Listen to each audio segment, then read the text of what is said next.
بسم اللہ الرحمن الرحیم۔ السلام علیکم۔ اردو کہانی سینٹر میں خوش آمدید۔ عورت ہمیشہ سے اپنے شوہر کی محبت کی طلبگار رہی ہے، لیکن شوہر کی محبت سب عورتوں کو نصیب نہیں ہوتی۔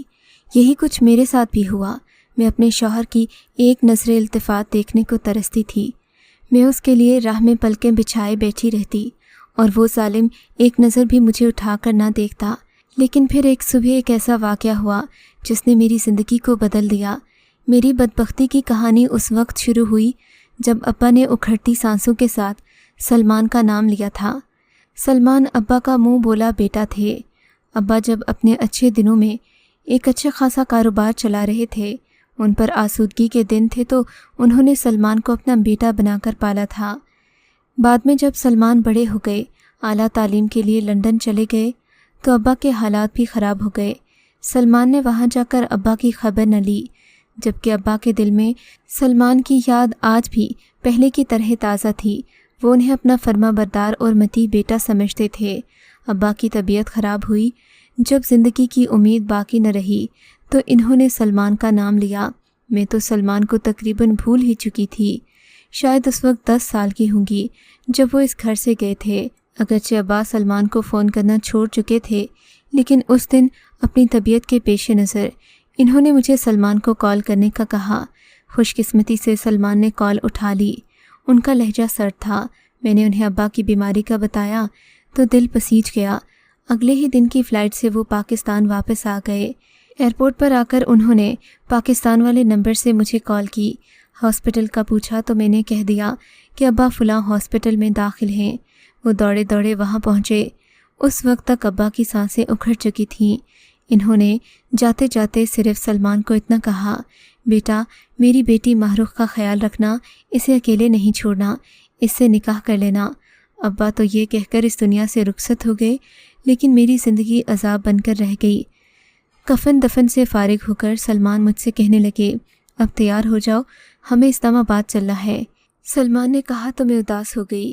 میں ایسے تو نہ جاؤں گی سلمان، ابا نے آپ سے میرے نکاح کا وعدہ لیا ہے، آپ کو مجھ سے نکاح کرنا ہوگا، ورنہ بنا نکاح کے میں کس رشتے کے ساتھ آپ کے ساتھ جاؤں۔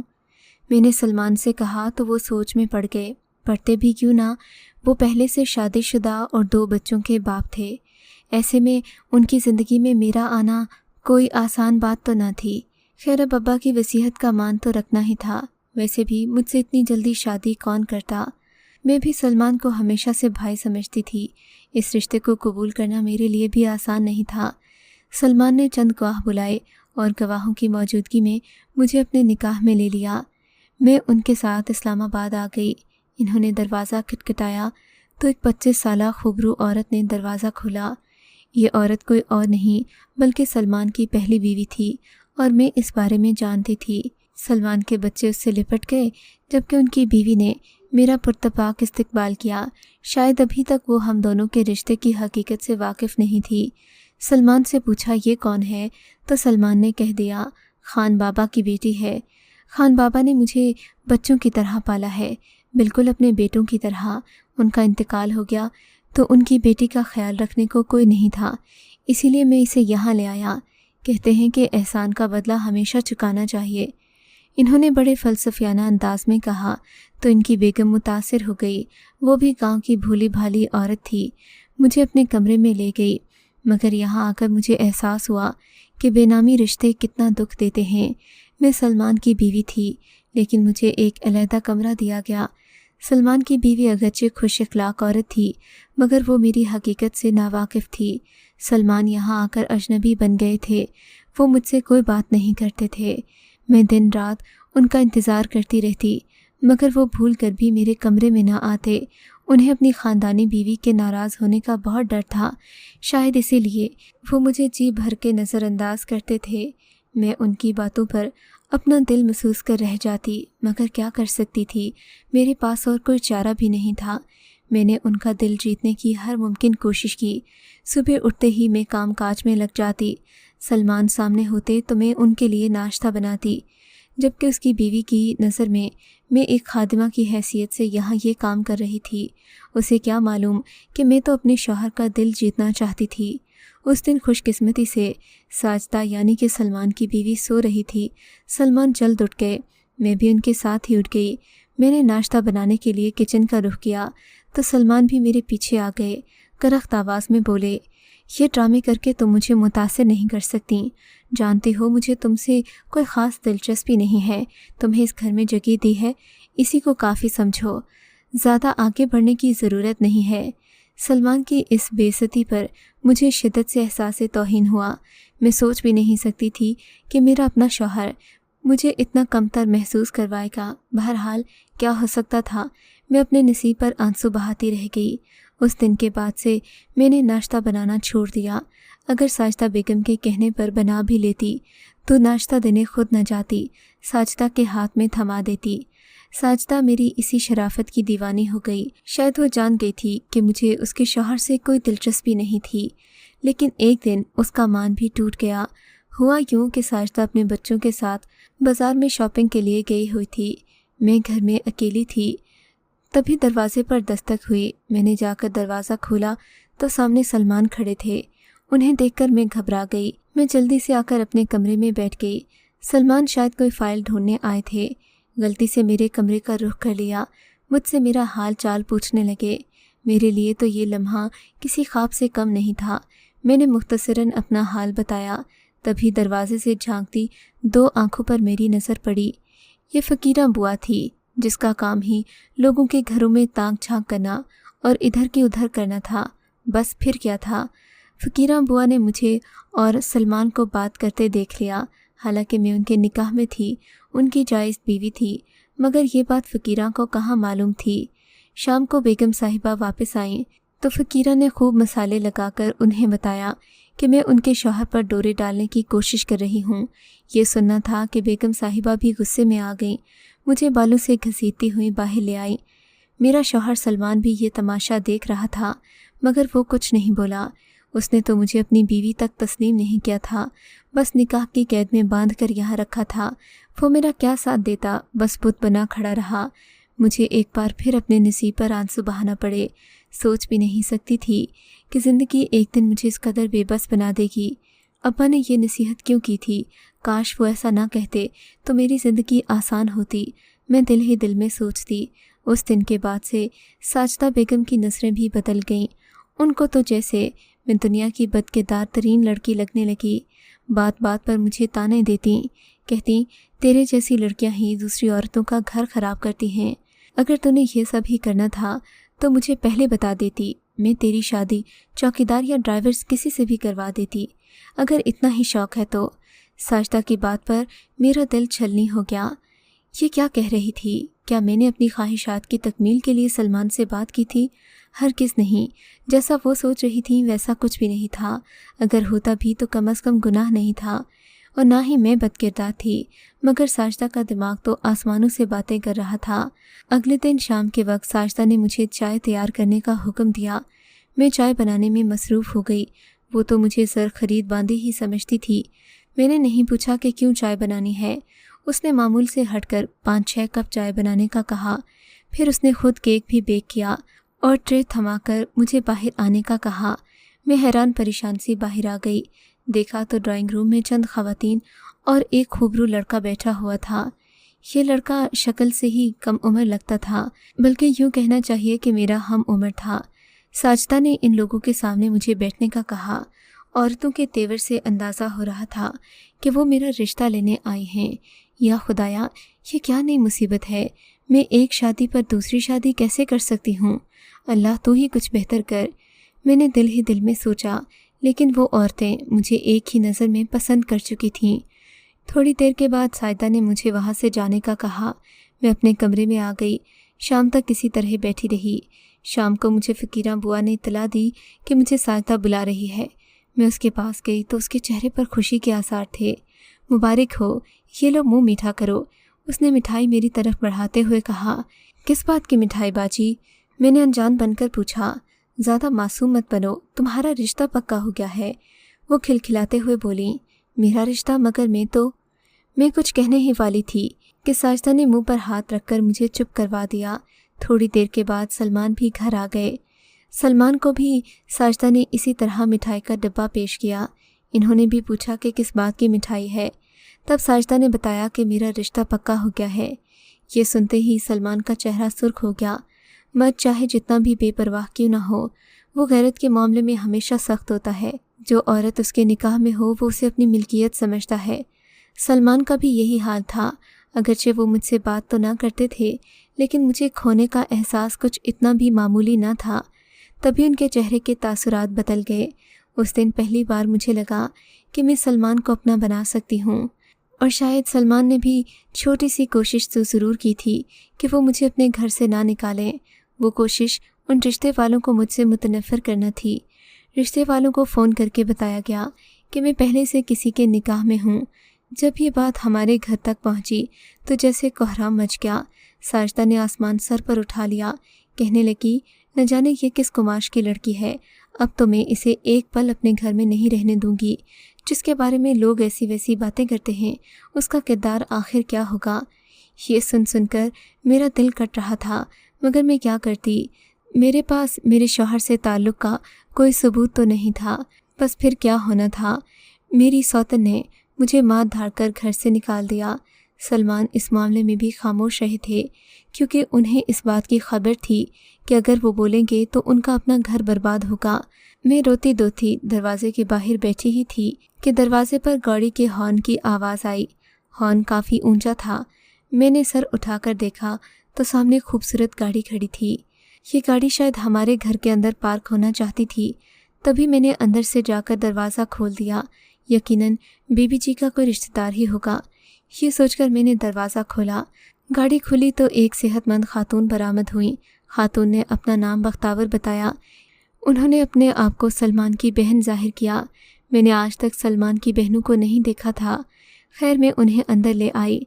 उन्हें देखकर सलमान और साजिदा खुश हुए, लेकिन साजिदा की ये खुशी मसनूई थी, क्योंकि उसे अपनी नंद से साफ तौर पर कोई हमदर्दी नहीं थी। बहरहाल वो जिस घराने में ब्याही गई थी वो अच्छा खासा खाता पीता घराना था, इसलिए साजिदा भी उससे दबी दबी रहती थी। थोड़ी देर के बाद साजिदा चाय पानी लेने चली गई। न जाने आज उसने क्यों मुझे ये न कहा कि खुद चाय बनाकर ले आओ। शायद इसलिए कि साजिदा का ताल्लुक़ एक निहायत अमीर ख़ानदान से था। बहरहाल जब साजिदा चाय बनाने के लिए गई तो बख्तावर ने मुझसे अज़राए हमदर्दी पूछा, क्या बात है, तुम दरवाजे पर बैठी रो क्यों रही थीं? मैंने उनके इस सवाल पर कुछ न कहा। मेरी आंखें जगमगाने लगीं। मेरे आंसू मेरी कहानी कह गए थे। लफ्ज़ों से कुछ कहने की ज़रूरत बाकी नहीं रह गई थी।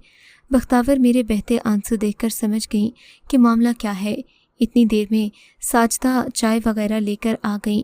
मेरा ख्याल था कि शायद साजिदा बीबी मेरा इस घर में कुछ लिहाज करेंगी, लेकिन इन्होंने अपनी नंद के सामने ही मुझे जलील करना शुरू कर दिया। गंदी औरत, तेरी वजह से मेरा शौहर घर से बाहर चला गया। तुझे क्या मिला मेरा घर बर्बाद करके? वो यूं धाड़ रही थीं जैसे घर में कोई तीसरा मौजूद ही ना हो। उनका ये रवैया मुझे बहुत बुरा लगा। मैं रोते हुए अपने कमरे में चली गई। रात के वक्त मेरे कमरे पर आहट हुई। मैंने देखा तो बख्तावर बाजी आई थीं। उनके चेहरे पर संजीदगी थी। मैंने कहा, कैसे आना हुआ?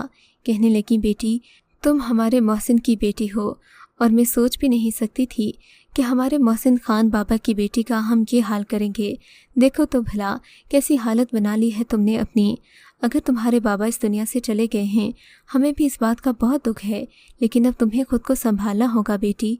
बख्तावर आपी ने मुझे तसल्ली देते हुए कहा, लेकिन वो मेरे चेहरे के कर्ब से अंदाज़ा लगा चुकी थीं कि इस घर में रहना मेरे लिए कितना तकलीफ़देह है। शाम हुई तो इन्होंने साजिदा भाभी से कहा, साजिदा अगर बुरा ना मानो तो इस बच्ची को मेरे घर कुछ दिन काम करने के लिए भेज दो। आजकल बाकी मुलाजमाएं छुट्टी पर हैं। तुम्हारी बेटी काम करती रहेगी तो मेरा भी मन लगा रहेगा। तुम इसे मेरे साथ भेज दो। बख्तावर आपा के कहने की देर थी। साजिदा तो मुझे घर से बाहर करने के लिए पहले ही तैयार बैठी थी। फिर क्या था, अगले दिन मैं बख्तावर के साथ उनके घर जा रही थी। मैं गाड़ी में बैठी तो सलमान ने मुझे बड़ी अफसरदा नज़रों से देखा, जैसे वो मुझे चाहते हों मगर इजहार न कर पा रहे हों। खैर अब मैं किसी किस्म की खुशफहमी नहीं पालना चाहती थी। मैं बख्तावर बाजी के साथ उनके घर आ गई। यहाँ आकर मुझे अंदाज़ा हुआ कि एक पुरसुकून ज़िंदगी किसे कहते हैं। مجھے اس گھر میں زیادہ کام تو نہیں کرنا پڑتا تھا، لیکن کام کے علاوہ ہزار مسئلے ہوتے ہیں جو عورتوں کو درپیش ہوتے ہیں۔ اس دن میں نے محسوس کیا کہ بختاور باجی کا دیور مجھے سیدھی نظروں سے نہیں دیکھتا۔ پہلے تو یہ سب کچھ ڈھکا چھپا تھا، مگر ایک دن بختاور آپی گھر سے باہر گئیں تو وہ ڈھٹائی پر اتر آیا۔ اس نے مجھ سے زبردستی کرنے کی کوشش کی، جس کے نتیجے میں میری اور اس کی اچھی خاصی ہاتھا پائی ہو گئی، لیکن خوش قسمتی سے بختاور آپا نہ جانے کہاں سے اچانک واپس آ گئیں۔ شاید ان کی کوئی چیز رہ گئی ہوگی۔ بیرونی دروازے کی چابی ان کے پاس تھی، سو گھر میں وہ بلا آہٹ کے آ گئیں۔ انہوں نے جب دیکھا کہ ان کا دیور مجھ سے بدتمیزی کر رہا ہے تو وہ دوڑی ہوئی چلی آئیں۔ میں بھی ان کے گلے لگ کر رونے لگی۔ اس دن انہوں نے مجھے بہت پیار کیا، کہنے لگیں بیٹی مجھے معاف کر دو۔ ان کا دیور بدتمیز قسم کی طبیعت کا مالک تھا۔ بختاور آپا نے مجھے یہی سمجھایا کہ کسی ایک فرد کے رویے سے سارے گھر والوں کو برا نہیں سمجھتے، تم یہاں محفوظ ہو اور رہو گی، میں تمہیں کسی قسم کی تکلیف نہیں دوں گی۔ ان کی بات سن کر مجھے تسلی تو ہوئی تھی، لیکن شادی کی تلوار پھر بھی میرے سر پر لٹک رہی تھی۔ کل کو کوئی اچھا رشتہ آ جاتا تو بختاور آپا بھی دیر نہ کرتیں، میرا رشتہ فوراً طے کرتیں، لیکن اب میرا یہاں رہنا خطرے سے خالی نہیں تھا۔ ایک دن مجھ سے رہا نہ گیا، میرا دل بھر آیا۔ میں نے رات کے وقت سلمان کو کال کی، یہ جانے بغیر کہ اس وقت ساجدہ کہاں ہوگی۔ سلمان سے میں نے اکیلے بات کرنے کی درخواست کی، انہیں سارے حالات سے آگاہ کیا، غیرت دلائی اور کہا تم کیسے مرد ہو جس کی بیوی دوسروں کے گھروں میں اپنی عزت بچاتی پھر رہی ہے؟ اپنے گھر میں مجھے باندھی بنا کر رکھو یا نوکرانی، مگر کم از کم اس بات کا تو خیال کر لو کہ تم نے میرے بابا سے وعدہ کیا تھا۔ کیا تم میں اتنی بھی مردانگی نہیں کہ اپنے ایک وعدے کا پاس رکھ سکو؟ میری باتوں نے جادو کا سا اثر کیا۔ اگلے ہی دن وہ مجھے لینے پہنچ گئے۔ بختاور کو بتایا کہ گھر میں کام زیادہ ہے، ان کی بیوی یہ گھر نہیں سنبھال پا رہی۔ اگلے ہی دن میں واپس بنگلے میں آ گئی، لیکن اب کافی کچھ بدل چکا تھا۔ مجھ پر بیگم صاحبہ پہلے کی طرح غصہ نہیں کرتی تھیں۔ شاید میرے جانے سے انہیں اپنے آپ میں کمی محسوس ہوئی ہوگی۔ میں کام بھی تو اتنا کرتی تھی۔ خیر اب یہاں رہتے ہوئے اپنے شوہر کو نظر انداز کرنا یا اس کی نگاہوں سے نظر انداز ہونا مجھے دل ہی دل میں کاٹ کھانے کو دوڑتا تھا۔ میرا دل مارے گھٹن کے کبھی کبھی اس قدر زور سے دھڑکتا کہ مجھے اپنی موت سامنے نظر آتی، مگر شاید قدرت کو کچھ اور ہی منظور تھا۔ میں نے اللہ سے لو لگا لی۔ ایک دن مجھے کسی نے بتایا کہ سورہ کوثر کے ورد سے میں اپنے شوہر کو اپنا دیوانہ بنا سکتی ہوں، اپنی زندگی کے مسئلے حل کر سکتی ہوں۔ غرض جس نیت سے بھی یہ سورت پڑھوں گی اللہ تعالیٰ مجھے فیض بخشیں گے۔ میں نے ایسا ہی کیا، سورہ کوثر کی ورد شروع کر دی۔ اس دن بارش کا موسم تھا، نہ جانے کیسے سلمان میرے کمرے کی طرف آ گئے۔ کمرے میں گڑ گڑا کر دعائیں مانگ رہی تھی، اللہ تعالیٰ سے سلمان کی محبت مانگ رہی تھی کہ سلمان کی آواز پر میں نے سلام پھیرا اور واپس کچن میں آ گئی۔ کچن میں آ کر ان کے لیے چائے بنا ہی رہی تھی کہ باہر کسی کھٹکے کی آواز آئی۔ شاید ساجدہ بیگم بارش سے بچانے کے لیے کپڑے اکٹھے کر رہی تھیں۔ تبھی ان کی نظر کچن کی طرف پڑی جہاں پر روشنی آن تھی۔ وہ جھٹ پٹ کچن میں آئیں تو دیکھا ساجد مجھ سے محو گفتگو تھے۔ میں نے انہیں چائے بنا کر دی تھی کیونکہ انہوں نے مجھے خود چائے بنانے کا کہا تھا۔ بتاتی چلوں کہ نماز کے بعد مجھے سورہ کوثر پڑھنے کی عادت تھی۔